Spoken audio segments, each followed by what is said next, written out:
The bank teller passed me $5,000 in cash that wasn't mine and said, "Just take it and leave." Her hands were shaking as she slid the stack of hundreds across the counter, her eyes darting toward the security cameras overhead before settling back on me with desperate intensity. I'd come in to deposit my paycheck, a routine Tuesday morning errand that should have taken 5 minutes. Now I was standing at window 3 with $5,000 I didn't ask for, and a woman I'd never met before looking at me like I was her last chance at something. "I think there's been a mistake," I said, pushing the money back toward her. "I'm just here to deposit this check for $847. She didn't touch the cash. Instead, she leaned forward slightly, her voice dropping to barely above a whisper. "Please, I know how this looks, but you need to trust me right now. Take the money, walk out of this bank, and don't come back here for at least 3 days." My first thought was that she was trying to set me up for theft, some kind of elaborate scam where she'd claim I robbed her, and I'd end up on security footage walking out with money that wasn't mine. But her expression wasn't scheming or manipulative, it was terrified. Behind me, I heard the soft ding of the entrance door, and the teller's face went completely white. "He's here," she breathed. "Please, just go. Take it." I turned to see who'd walked in, expecting some intimidating figure, but it was just a middle-aged man in a business suit carrying a leather briefcase. He looked like every other professional who came through here during lunch hour. He smiled politely at the security guard, waved at another teller, and got in line behind me. Nothing threatening about him at all. When I looked back at the teller, she'd already turned to her computer, typing rapidly with trembling fingers. "Is there anything else I can help you with today?" she asked loudly, her professional voice completely different from the desperate whisper she'd used seconds ago. I stood there frozen, the $5,000 still sitting on the counter between us, trying to understand what was happening. The man in the suit was now directly behind me, close enough that I could smell his cologne, something expensive and woody. "Everything okay up there, Alicia?" he called to the teller. She smiled brightly, but I noticed sweat beading on her forehead despite the bank's aggressive air conditioning. "Just fine, Mr. Garrett. This customer was asking about our savings account options." Mr.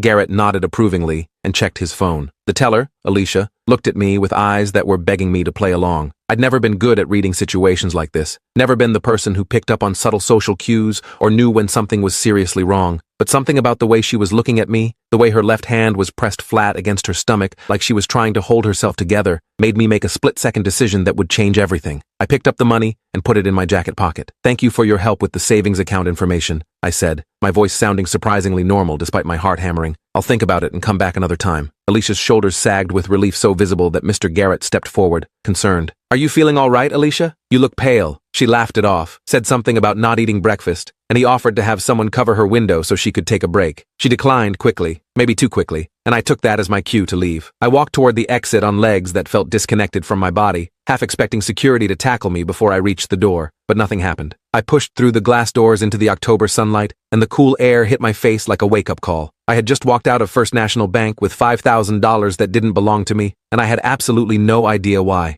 I made it to my car before my